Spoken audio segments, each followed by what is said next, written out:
Bismillahirrahmanirrahim. Assalamualaikum warahmatullahi wabarakatuh. Alhamdulillahi rabbil alamin.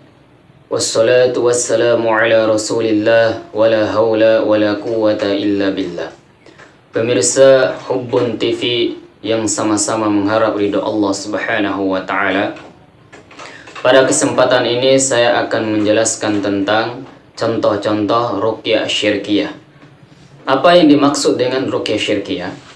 Ruqyah syirkiyah adalah ruqyah yang tidak dibenarkan dalam Islam atau dilarang dalam Islam karena bacaan atau prakteknya sebagian atau semuanya mengandung kesyirikan.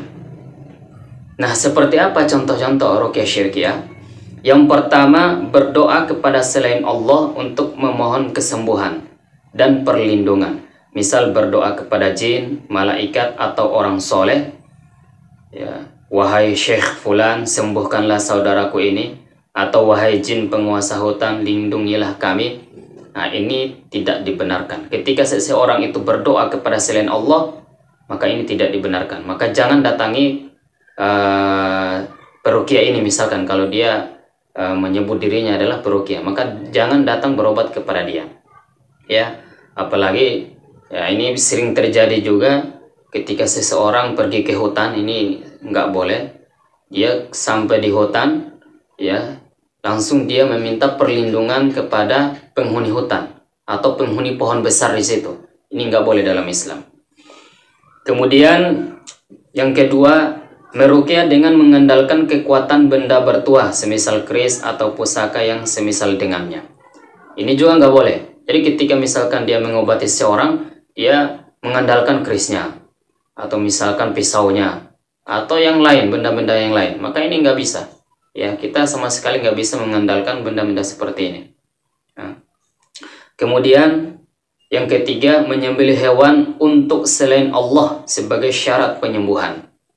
Nah, ini sering terjadi juga. Jadi ketika pasien datang untuk berobat, kemudian dia berikan syarat, jika antum ingin sembuh, ya, Anda harus memotong kambing hitam atau ayam hitam di pohon ini, potong pada malam ini. Nah, ini nggak boleh. Ya, diberikan syarat-syarat seperti ini nggak boleh. Kemudian mengaku bisa mengetahui hal-hal yang bersifat ghaib mutlak, semisal melihat siksa kubur, melihat roh orang mati, melihat masa depan orang lain, atau mengetahui kapan datangnya kiamat. Ini nggak boleh. Jadi jika dia bisa mengetahui yang ghaib apapun itu, maka sesungguhnya dia antara dua, bisa dia berbohong atau dia kerjasama dengan jin. Karena hanya bangsa jinlah yang bisa mengetahui atau melihat bangsa jin yang lain. Seperti itu. Ya. Jadi sekali lagi, tidak ada yang bisa mengetahui perkara yang ghaib melainkan hanya Allah subhanahu wa ta'ala. Jadi kalau ada yang mengaku-mengaku bisa mengetahui yang ghaib, jangan datang berobat kepada dia. Ya, maka prakteknya termasuk ruqyah syirkiyah. Kemudian selanjutnya, mengaku melihat surga dan neraka di bagian tubuhnya untuk menyedot jin. Nah, ini juga tidak dibenarkan dalam Islam. Kemudian mengaku menjadi raja atau ratu penguasa alam jin. Ada yang seperti ini, ya. Ada saja yang mengaku-ngaku, oh ini di hutan ini saya yang kuasai. Semua jin di sini tunduk kepada saya. Atau di gunung ini, semua jin-jin yang di gunung ini tunduk kepada saya. Ini tidak dibenarkan. Ya, jangan datang berobat kepada orang ini.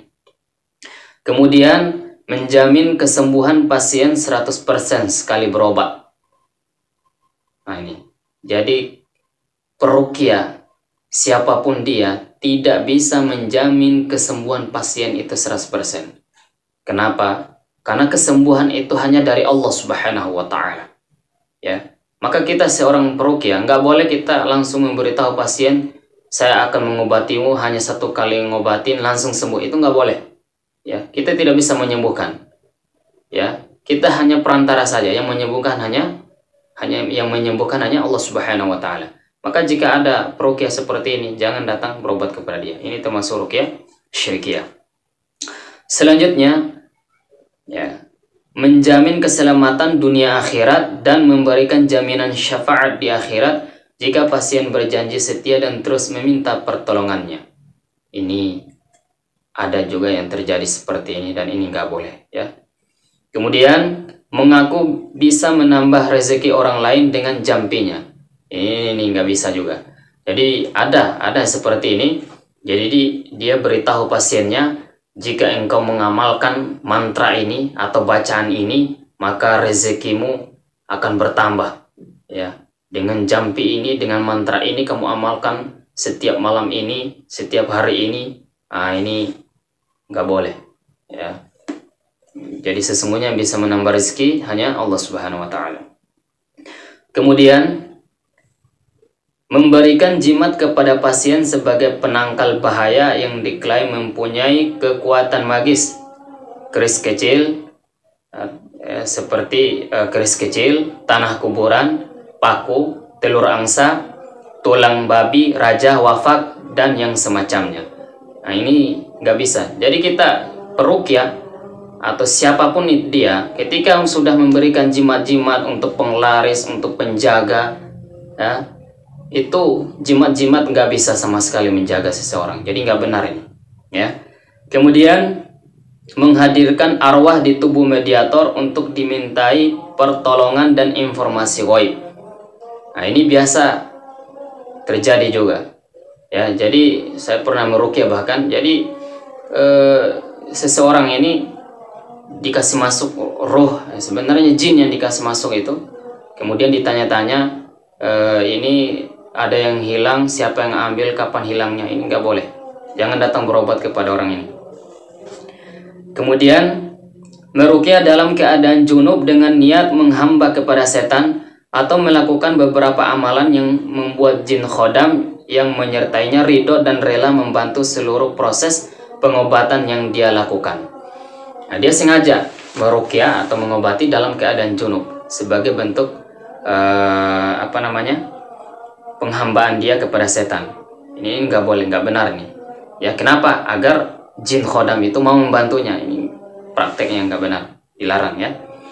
Kemudian menanyakan weton pasien untuk meramal dan menerawang. Dia masuk ke ranah kesyirikan saat menganggap dirinya mengetahui 5 kunci ghaib yang hanya Allah saja yang tahu. Mengaku bisa melihat masa depan orang lain sama saja menganggap dirinya setara dengan Allah Subhanahu wa taala yang telah menetapkan di dalam Al-Quran bahwa hanya dirinya yang mengetahui hal ghaib di langit dan di bumi.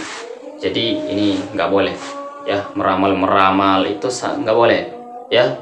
Jadi peramal itu, saya bisa meramal kamu masa depanmu seperti ini, atau kehidupanmu seperti ini, atau nanti anakmu akan seperti ini. Nggak benar ini. Jangan datang berobat kepada orang ini. Ini termasuk ruqyah syirkiyah.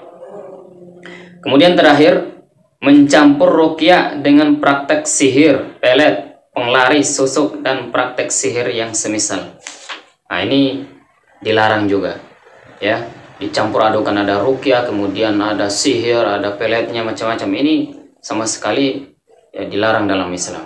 Jadi pemirsa Hubun TV, semua jika ada, ya, di dekat antum semua, ya, mungkin di lingkungan antum semua yang mungkin dia sering mengobati orang tapi prakteknya sebagaimana yang saya jelaskan ini tadi, jangan datang berobat kepada dia. Silakan antum bertobat jika pernah berobat kepada dia, ya. Ini jadi praktek-prakteknya itu termasuk ruqyah syirkiyah. Insya Allah jika antum ada rasa sakit, misalkan gangguan jin, silakan antum datang berobat kepada peruqyah syariah. Insya Allah itu akan Allah sembuhkan. Insya Allah dengan ruqyah syariah itu Allah Subhanahu wa taala akan menyembuhkan penyakit antum semua. Baik, ini saja mungkin yang bisa saya sampaikan. Billahi fi sabilillah fastabiqul khairat. Assalamualaikum warahmatullahi wabarakatuh.